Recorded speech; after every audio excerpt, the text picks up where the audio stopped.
For us, as we said, we spent the night in Muzdalifah. We've combined Maghrib and Isha. We prayed Fajr at the beginning time. We collect the pebbles, either 49 or 70. Now, either you have to do your Hajj until the 12th of Dhul Hijjah, or you can stay an additional day. If you choose to stay an additional day, you will need 70 pebbles. Why?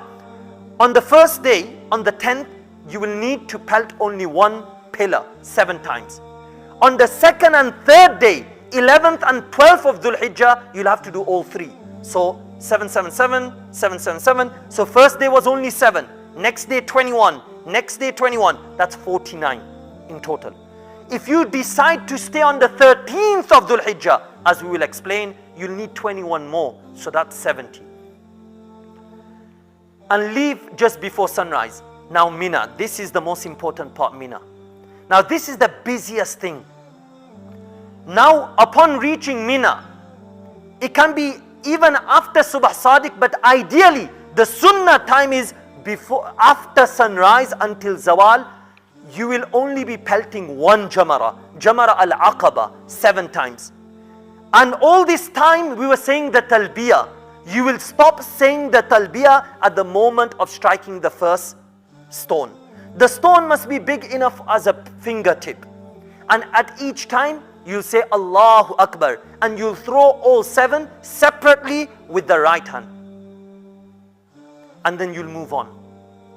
And that's your Rami done. Rami means to throw pebbles. After doing this, you'll go to the slaughterhouse and slaughter the animal. But most likely this will be done on your behalf. But once you've done your Rami, then the animal has been slaughtered on your behalf. Only now you can shave the head. You can cut the hair. You can trim the hair. Now you're officially out of the state of Ihram. Now you can clip your hair, cut your hair, apply perfume, have a bath, except for intimacy. Intimacy will not be allowed until the tawaf is done. So now you'll cut your hair. You'll perhaps go to your hotel in Makkah. You'll have a bath. You'll return to normal clothes. Now you'll go to the Masjid al-Haram and you'll do the tawaf of ziyarah, which is the main ritual of Hajj. And in this tawaf of ziyarah, you'll do the 7 rounds and you'll do sa'i. You'll walk between Safa and Marwa 7 times. Now even intimacy would be allowed. Until then, intimacy wouldn't be allowed.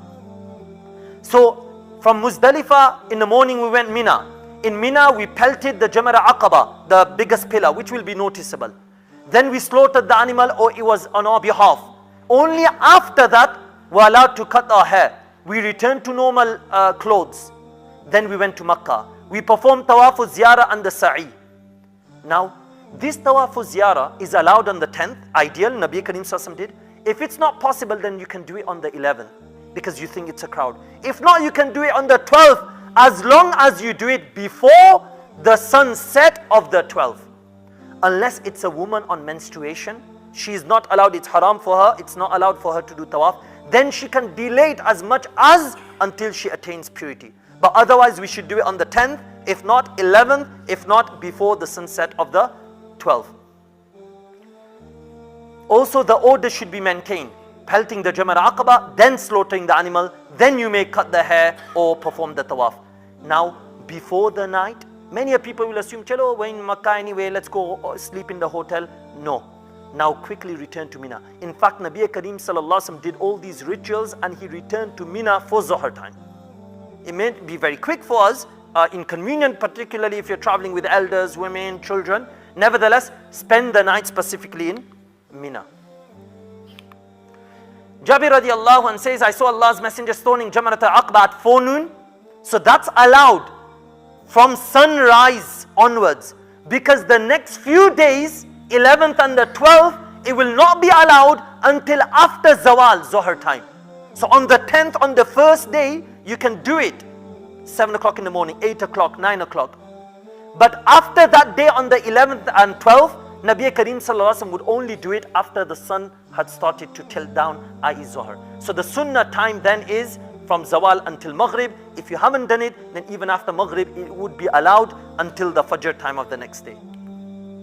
When to stop reciting talbiyah, as we said, Usama bin Zayd rode behind Nabi Karim sallallahu alaihi wasallam from Arafat to Muzdalifah, from Muzdalifah to Mina, Fadl rode behind him.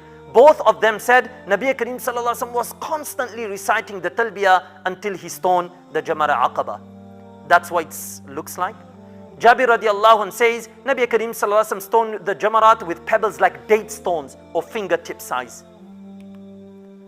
The companions of Nabi Karim sallallahu alaihi wasallam asked, O Messenger of Allah, what are these sacrifices? Qurbani, slaughtering the animal. It's a sunnah abikum of your father Ibrahim.